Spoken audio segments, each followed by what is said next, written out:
ท้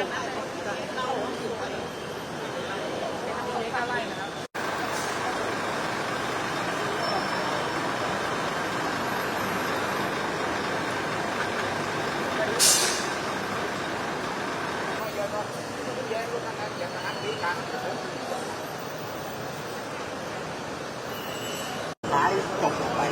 ปากบ่อครับโดยมีแผ่นปูนทั้ง4 แผ่นมาเยอะขึ้นครับทั้ง4 แผ่นเฉลี่ยต่างกันเฉลี่ยต่างกันเ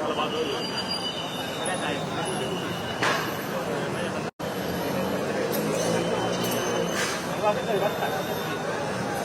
แต่ต้องเพิ่มด้านนี้เราเอาไว้นี่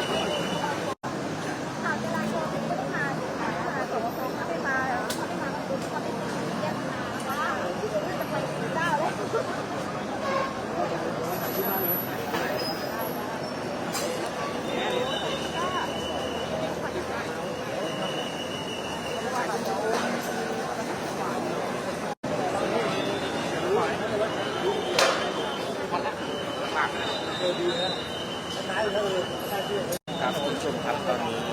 ก็ต้องบอกนะว่าเรื่องของพยุงที่มีการจับตัวเนี่ย